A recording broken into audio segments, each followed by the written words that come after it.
you? Sorry to keep you waiting. No, that's okay. Thank you. Thanks for your leadership. Okay.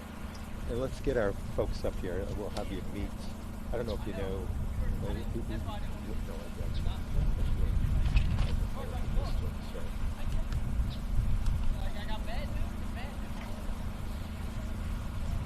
So Harry.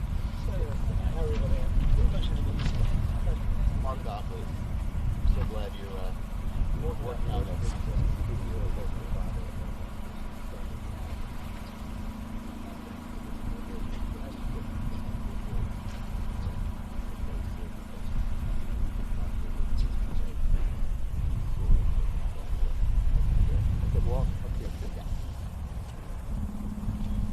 We have everybody?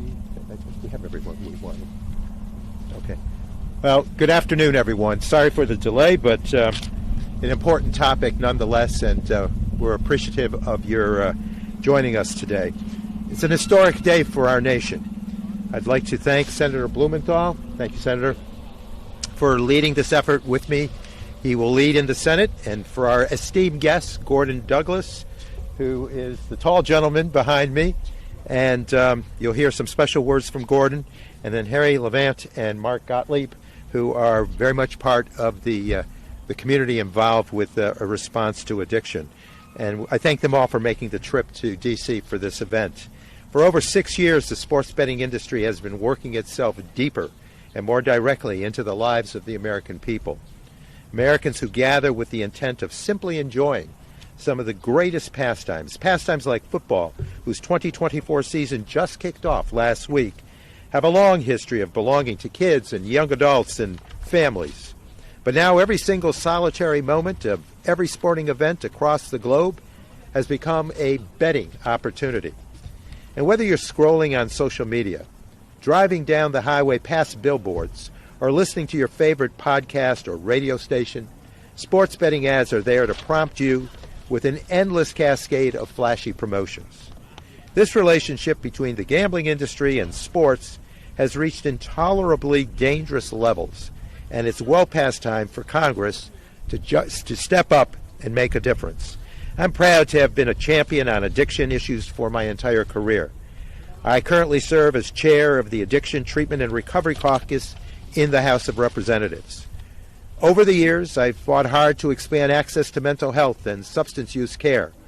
I helped sign into law in the state of New York the nation's first mental health parity legislation. It was a long, multi-year battle to get that done, and led the fight to address opioid addiction and tear down barriers to the life-saving medications that can combat the epidemic. That's why I've been so concerned about what we've seen since the rapid, widespread legalization and promotion of sports betting. We need to address addictions of all kinds. If not, we're failing in our responsibilities. For more than 10 years, gambling has been recognized as an addictive product, a known addictive product, and gambling disorders as an addiction are akin to heroin and opioid and tobacco and alcohol and cocaine use. Studies demonstrate that 1 out of every 2 people struggles with gambling problems, and they will contemplate suicide. And tragically, 1 out of 5 will indeed make an attempt. I've had the opportunity to meet numerous individuals and families who are suffering with gambling addiction and gambling-related harm. The countless stories of lives destroyed by sports gambling are truly heartbreaking. So when sports books host and promote an addictive product with features linked to higher risks of gambling-related harm, and then shift the burden of responsibility onto the individual player, I take issue with that. When the United States Supreme Court, the highest court in the land, struck down the Professional and Amateur Sports Protection Act in 2018, I would hope they did not at that time anticipate that gambling on sports would be taking place at all hours of the day, or that people would be encouraged to wager on every pitch, every snap, every shot, or every play. And it's hard to say that they could have known what we would enter, that we would enter a new era of advertising akin to the days of Big Tobacco and the infamous Joe Camel. What the Supreme Court did explicitly lay out in their decision, however, was that Congress Congress retains the right to regulate sports gambling. So that's what we're all gathered here today to announce as an effort that we're going to embrace. Senator Blumenthal and I are introducing the Supporting Affordability and Fairness with Every Bet Act, better known as the Safe Bet Act. This bill is the first comprehensive public health law that requires states who have legalized mobile sports betting to ensure operators are meeting minimum federal standards in 3 key categories. Those categories are advertising, affordability, and artificial intelligence. For advertising, the concept is simple. Advertising for this known addictive product should be limited to times and spaces when children are not likely to be in the audience, and to brand awareness instead of inducement with promotions or showing audiences how to gamble. So it's like you don't see people drinking and alcohol. You shouldn't see celebrities teaching you their favorite parlay in sportsbook advertising. For ability, again, quite simple. The onus should be on the sports books to not serve customers who are chasing losses. We accomplish this in several ways. Limiting account deposits to 5 times in 24 hours, prohibiting deposits placed by credit cards, and requiring operators to conduct affordability checks on customers before accepting wagers more than $1,000 over a 24-hour period or $10,000 over a 30-day period. Every state in this country has dram shop laws that prohibit the sale of alcohol to visibly intoxicated individuals. We need to have that same standard for sports books. Finally, our bill sets minimum standards for the use of artificial intelligence and big data by sports books. Currently, sports books use AI to scoop up all sorts of data that are relevant about customers, including when they like to bet and whom they would like to bet on. They use this information to create individually targeted promos with one purpose: to keep you gambling, to chase those losses and losing money on their platform at all hours of the day and all hours of the night. They also use AI to create gambling products known as microbets. Microbets are the in-play wagers whose outcome is determined almost immediately with odds that can change at any moment. Studies have found that players who microbet are more than 2.5 times likely to meet the criteria for problem gambling, skew younger, and are predominantly men. These practices are predatory and need to stop. You know, the rapid betting on whether it's a strike, a ball, a strike, a ball, and not knowing the odds because the time is so quickly passing, that's a situation that needs to stop. Our bill will accomplish that. Finally, our bill bans all prop bets on college and amateur athletes, something that many athletes, coaches, universities, and leagues have been asking for. Beyond creating minimum federal standards for sports books, our legislation also authorizes federal data collection on the use of sports betting, requires a Surgeon General's report examining the public health impacts, and creates a national self-exclusion list. This bill is an effort designed to prevent harm before it occurs. Unlike the industry standard of responsible gaming as a form of self-regulation, the onus being placed upon the individual gambler. And to be clear, we are in no way attempting to ban gambling on sports. In fact, our goal is the opposite. The Safe Bet Act will ensure that gambling on sports is made safe for the public to enjoy as a recreational activity. I call on all those who have a stake in the world of sports betting to support the Safe Bet Act and this comprehensive public health approach. We share a common duty to protect people and their families from suffering the tremendous harm, the losses that come that are related to gambling addiction. Now I'm proud to introduce my partner in the Senate, a partner who has had an involvement in this critical effort and a champion in addressing gambling-related harm. Senator Blumenthal, we thank you again for your support, and the podium is yours. Thank you. Thank you, Rondell. Thank you. Let me first thank Representative Tonko for his leadership over so many years in the fight against addiction of all kinds, and most especially on this bill, where he has been a true leader and champion, and I want to begin where he finished. We're not banning gambling. We're banning practices that exploit and abuse people who legitimately want to gamble. We're not making gambling illegal. We're stopping the promotions, enticements, bonuses, credits that target losers. Let's be very clear. Right now, the gambling industry methodically and relentlessly targets losers because that's where the money is. People who lose are losing to the benefit of the gambling industry. And one of the very important parts of this measure is to enable people to put themselves on an exclusion list. A lot of gamblers know they have a problem. But even after they realize it, the industry targets them when they are most vulnerable, when they want to draw a line and take back control over their lives. The fact is that right now, states have legalized gambling, but they fail to protect citizens against those excesses, abuses, and exploitation.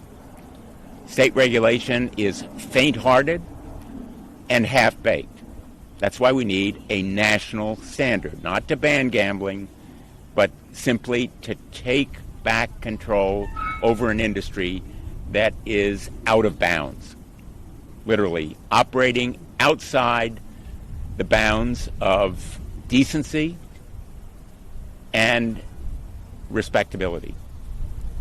And too many parents, too many loved ones don't know about these problems until their loved one goes over the line into debt and sometimes into financial ruin and even worse, self-harm. This kind of addiction is not harmless. It is not a kind of play for legitimate gamblers. We're talking here about enticements, inducements, bonuses, credits that specifically target vulnerabilities that the gambling industry knows to exist. Now, those three principles, advertising, affordability, AI, are all very important.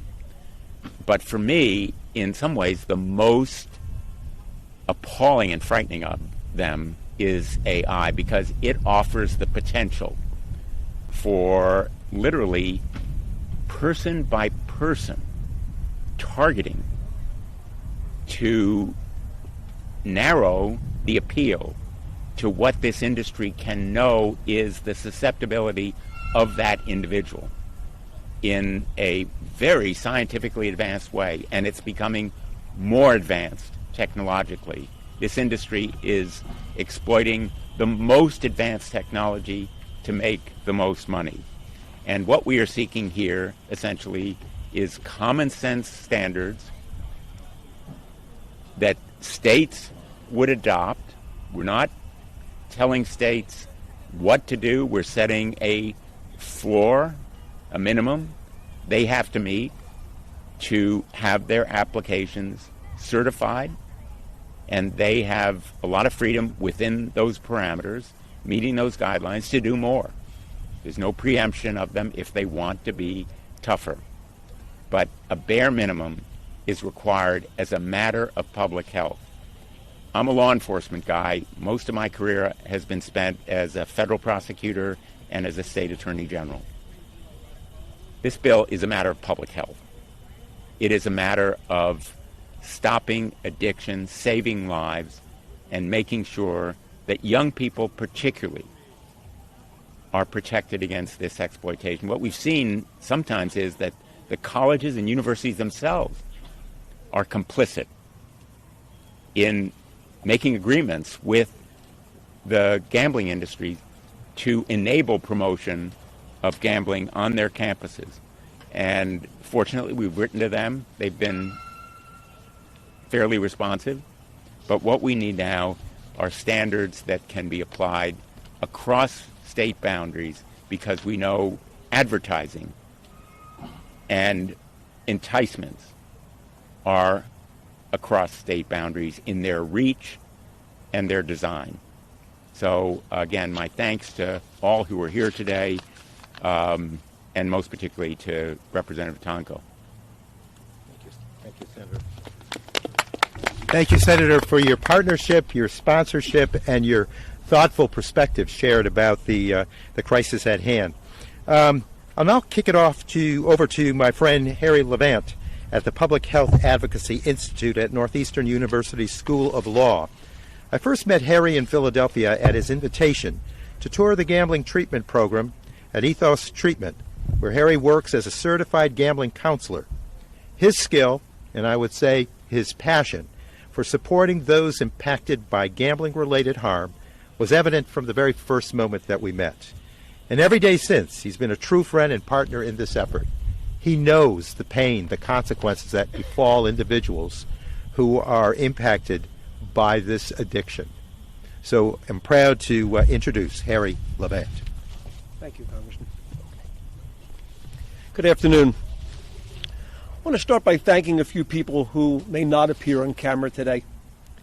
Congressman Tonko's staff have played vital roles in the creation of the Safe Bet Act, and they continue to serve the public behind the scenes to advance this very important public health mission. Much gratitude to Chief of Staff Jeff Morgan, Director of Communications Rachel DeJean, Senior Advisor David Mastrangelo, Legislative Director Emily Silverberg, and special shout out to Senior Legislative Assistant Darian Harbeck. To know Congressman Tonko is to understand his unmatched support for issues involving mental health, overcoming addiction, and protecting public health. Simply put, there is no Safe Bet Act without the vision of Congressman Tonko. It's also an honor and privilege to thank Senator Blumenthal for his leadership and support. Senator Blumenthal is a known champion for the treatment of mental health and prevention of addiction, particularly with young adults and college students who are most vulnerable when it comes to online gambling. Not only, Senator, does your work save lives, your leadership, your words, and your actions reduce stigma around addiction and mental health and make it easier for people to say the three courageous words, I need help. And for that, sir, I'm grateful, and I'm grateful for your leadership and your support of the Safe Bet Act. I first met Congressman Tonko about 2 years ago when I was asked to represent the Public Health Advocacy Institute in a roundtable talk with Tonko. The Congressman was concerned about increasing reports of people and families suffering with gambling addiction. He wanted to understand the issues and find answers to prevent harm. Shortly thereafter, Congressman Tonko came to Philadelphia to meet with people and families I am privileged to treat for gambling disorder at Ethos Treatment in Philadelphia. The Congressman did not merely pop in for a short photo op. He spent more than 3 hours meeting with my clients and their families. He listened to the stories of pain and misery, of loss and despair, of financial ruin and heartbreak. He listened to words of desperation and pleas for help. As I drove the Congressman back to 30th Street Station in Philadelphia for his train, he pledged to me in the car to become involved and help lead the movement to bring comprehensive public health reform and regulation to the gambling industry. Today, with the introduction of the Safe Bet Act, along with his partner, Senator Blumenthal, Congressman Tonko and Senator Blumenthal deliver for the American people. Personally, in addition to being a gambling addiction therapist and a director of gambling policy for PHAI, I'm also a gambling addict in recovery. I made my last bet on April 27, 2014. On that same night, I nearly took my own life in the grips of a pathological gambling addiction. Make no mistake, I hurt many, many people who loved and trusted me. And on the day that I pled guilty to my financial crimes, I pledged that if I could get well and find recovery, I would give back by helping to prevent others suffering harm related to gambling addiction and gambling-related harm. I'm now privileged to serve as a therapist at Ethos Treatment and a public health advocate with PHAI. And in those capacities, I am duty-bound to act because prevention of gambling addiction is the single best form of treatment. The Safe Bet Act will prevent gambling addiction, gambling-related harm, and save lives and families. As the Congressman mentioned, we have known for more than 10 years that gambling is an addictive product, and gambling disorder and addiction similar to heroin, opioids, tobacco, alcohol, and cocaine. However, with every other addictive product or substance, government regulates the advertising, promotion, distribution, and consumption of the product. This is to prevent harm and protect public health. With gambling, sadly, the exact opposite is occurring, as Senator Blumenthal noted.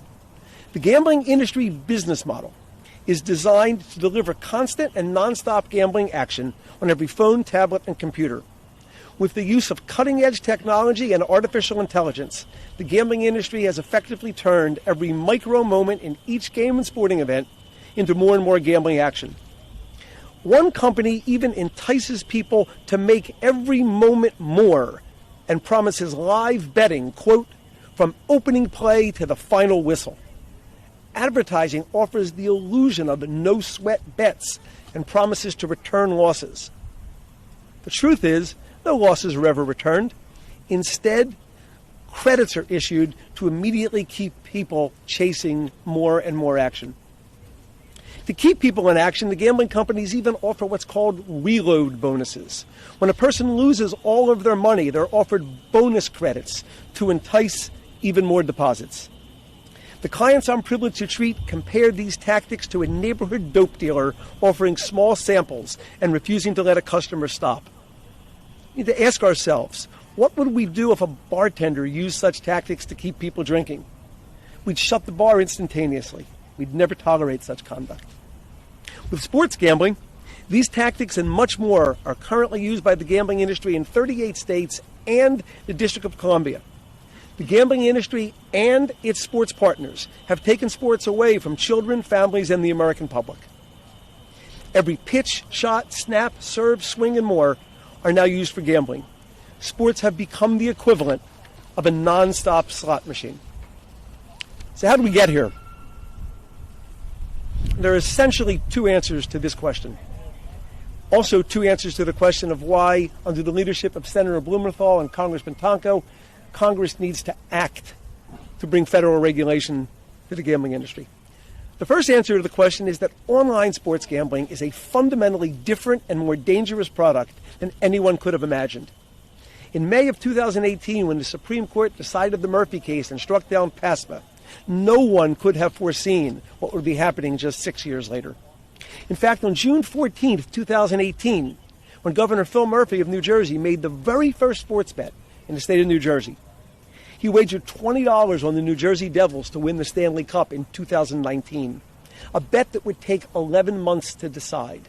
Now, bets are settled in seconds. Instantaneous action. AI delivers gambling action at light speed. In fact, just last week, one gambling company announced the purchase of an artificial intelligence company called SimpleBet for the sole purpose of delivering even faster real-time gambling action. The human brain simply is not built to handle such constant action, and this is particularly true in young adults. The second answer to the question is the old adage, just follow the money. The sports leagues, teams, and players have entered into previously unthinkable partnerships with the gambling industry. They sell their real-time data statistics to the industry for billions of dollars.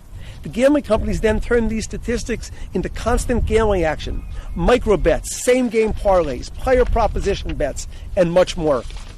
These are the most addictive types of gambling because there are no guardrails and no stops.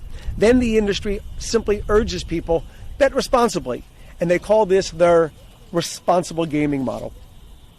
To anyone listening to my remarks who might be prepared to call them an effort at prohibition, you are entirely wrong.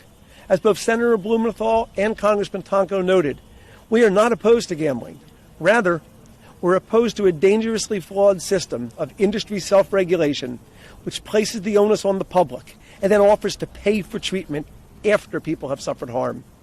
The equivalent of big tobacco being permitted to do whatever it wants as long as it pays for chemotherapy and hospice. The Safe Bet Act is not prohibition. It is public health reform.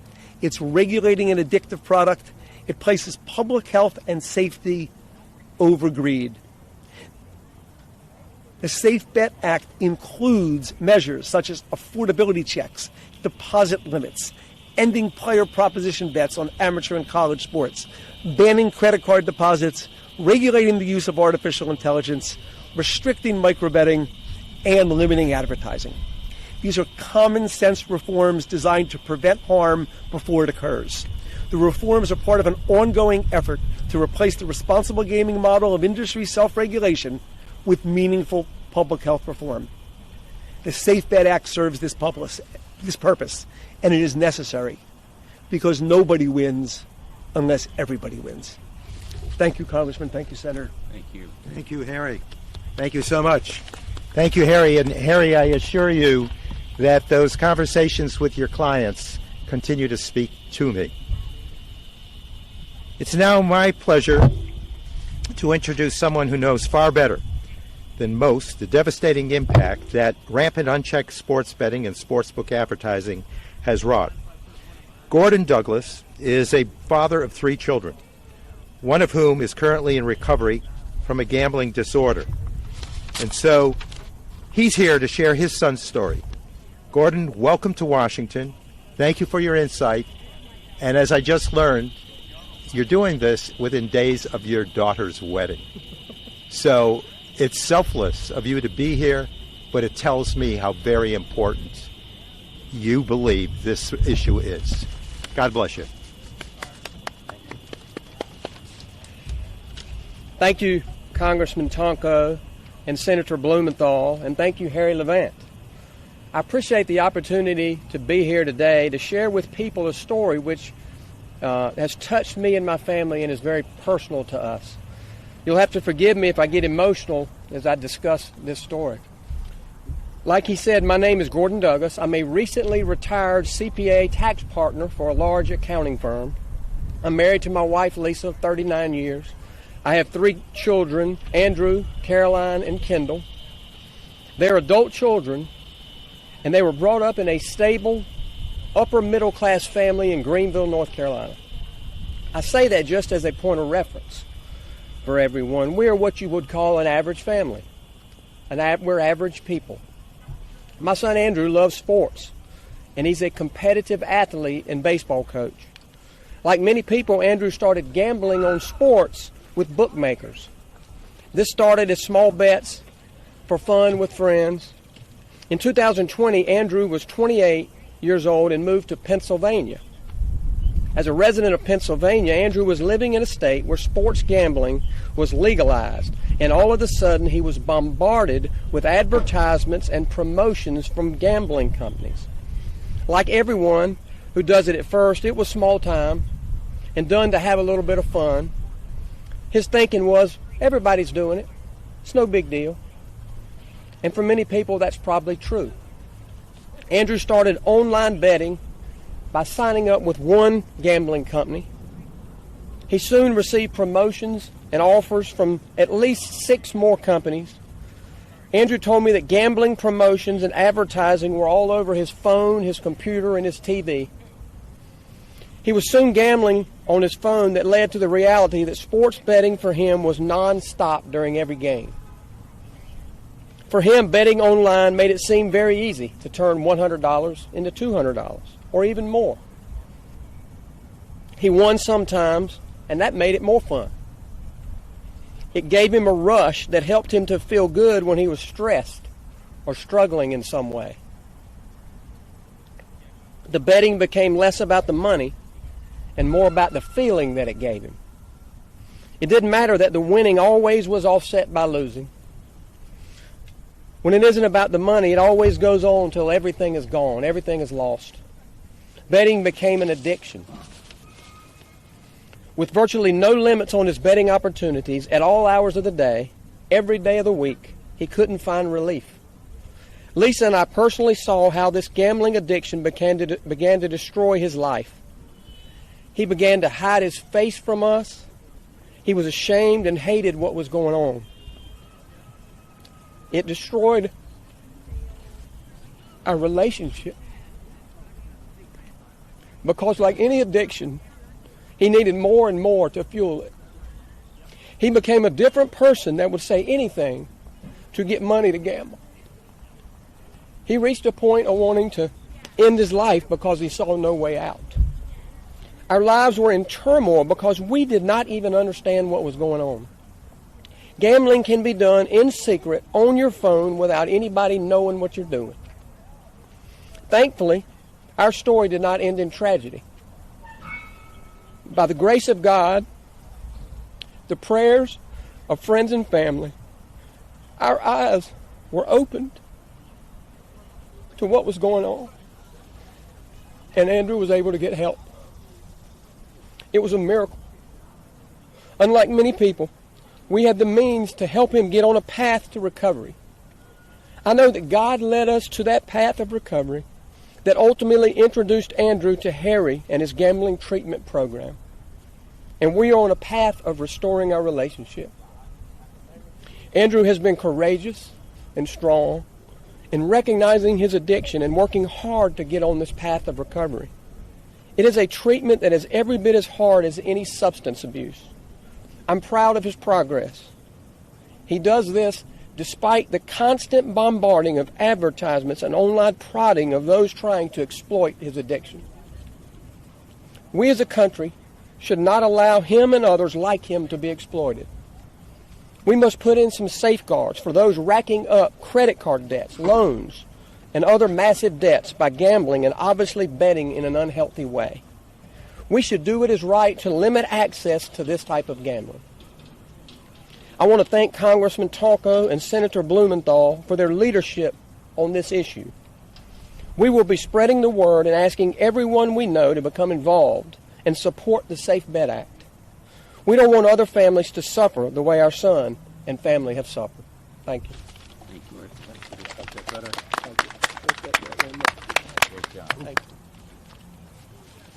Thank you, Gordon. Our prayers, our hopes are with your son. We congratulate him on his recovery, and we wish him well as he continues, because we know it's a long and probably forever journey. But thank you for sharing that powerful statement. Finally, let's hear from PHAI's Executive Director, Mark Gottlieb. Mark, Harry, Professor Dick Daynard, and their team at PHAI have been with me every step of the way in this push to create a public health approach to the sports betting industry. Their experience fighting for people and for public health, including going up and winning against big tobacco, has saved countless lives.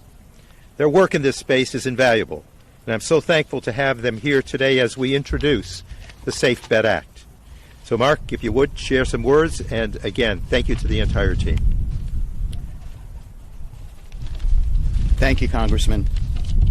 Good afternoon. My name is Mark Gottlieb. I'm the Executive Director of the Public Health Advocacy Institute at Northeastern University School of Law in Boston, where I teach public health advocacy and runs the school's public health advocacy clinic. And thank you to Congressman Tonko and Senator Blumenthal, as well as their exceptionally talented staff, for bringing federal oversight of online gambling to our legislative agenda. 6 years ago, when the Supreme Court decided the Murphy case, it was assumed by just about everyone that it was the end of the road for any federal oversight of sports betting. Either the federal government could ban sports gambling in the states, as it did under the Professional Amateur Sports Protection Act of 1992, PASPA, which was invalidated by the Murphy decision, or there'd be no role at all for federal government. But as the Congressman noted earlier, the Supreme Court clearly stated in its decision in Murphy that, quote, Congress can regulate sports gambling directly. The Safe Bet Act provides an opportunity for the federal government to set the ground rules, the very minimum standards needed for states to license sports gambling in a way that will dramatically reduce the risks to consumers, particularly younger sports gamblers who are plentiful and quite vulnerable. And as we now know all too well, the risk of harm extends beyond the players and includes their families, their loved ones, their colleagues, their employers, and the list goes on. My work over the last 3 decades as a public health attorney has largely focused on tobacco litigation and policy. In the 1950s and 1960s, cigarette companies were very much like online sports gambling platforms are now. Top advertisers on television. They prominently sponsored family programming and included regular segments inside of TV shows that promoted their products. Cigarette ads, as seen on TV, billboards, magazines, and newspapers, many featuring popular celebrities, made smoking seem as normal as any mainstream product could be.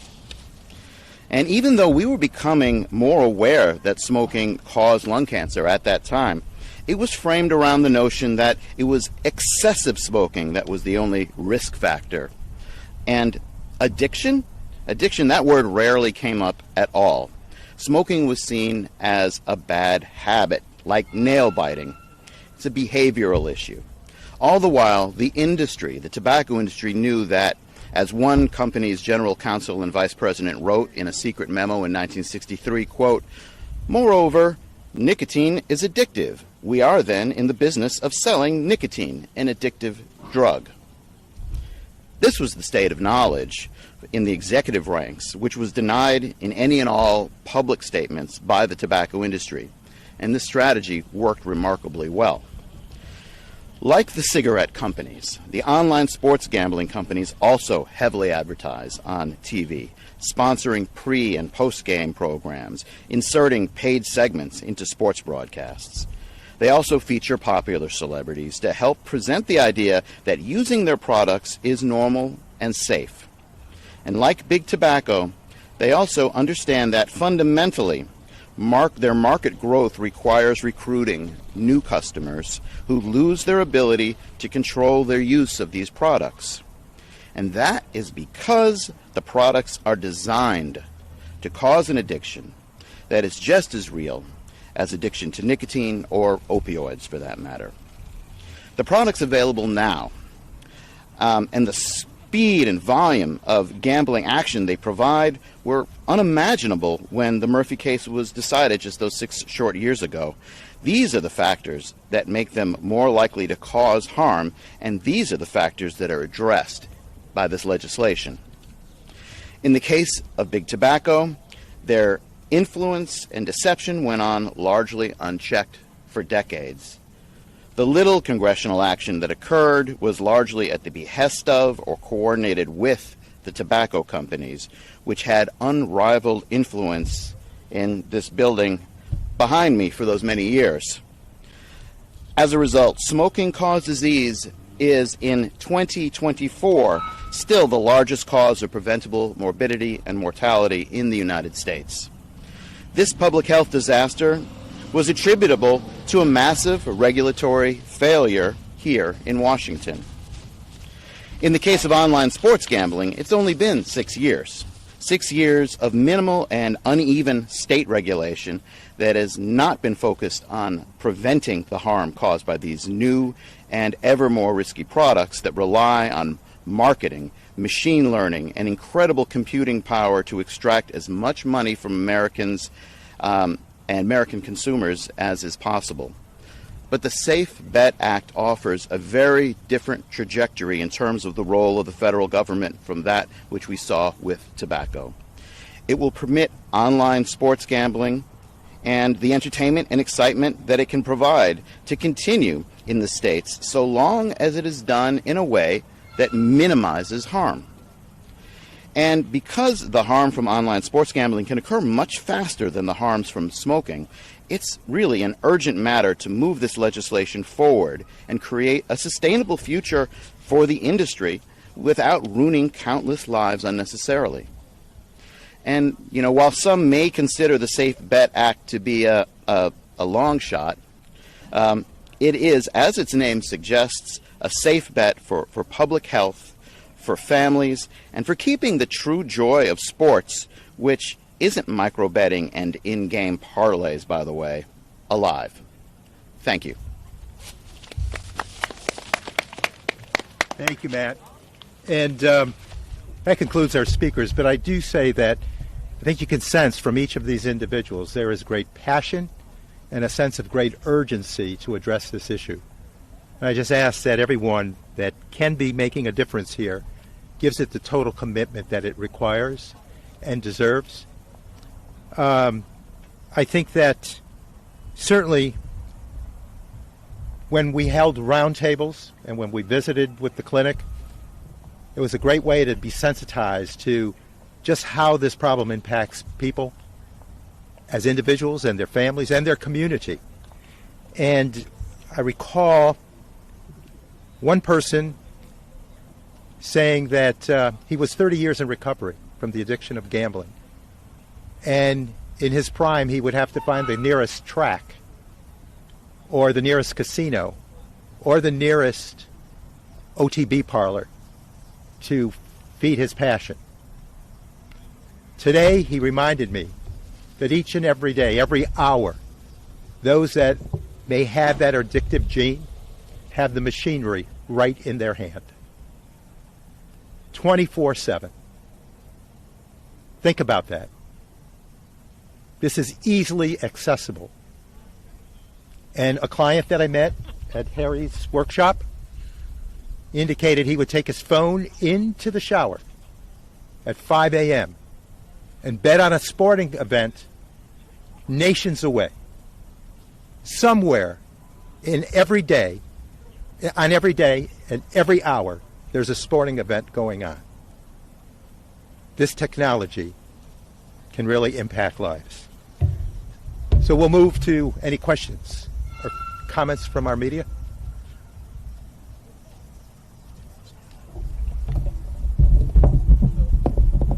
Yes, sir.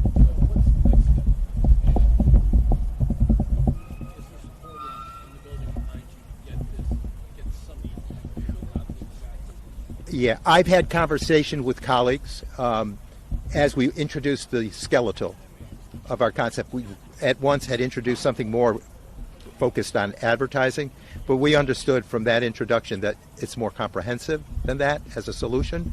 So we have now developed this and wordsmithed now to a final draft. Now's the time to reach out to those partners. But as we know, as we can imagine, if we don't know, it knows no boundaries. We heard from Gordon, right? A son living in a well, comfortable, respected situation was impacted. So it knows no boundaries, knows no partisan stripes, knows no geography, so or racial identity or creed. So we need to roll up our sleeves and inform and educate and advance and encourage people to join us in this effort.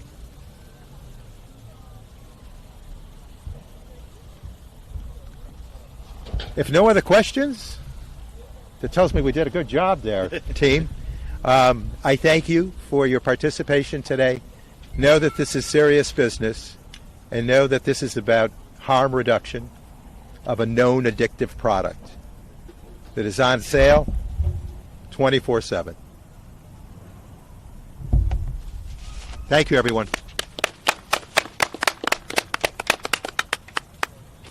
Thank you. Thank you. Thank you. Terrific job. Yes, sir. Thank you very much. I appreciate your leadership on that.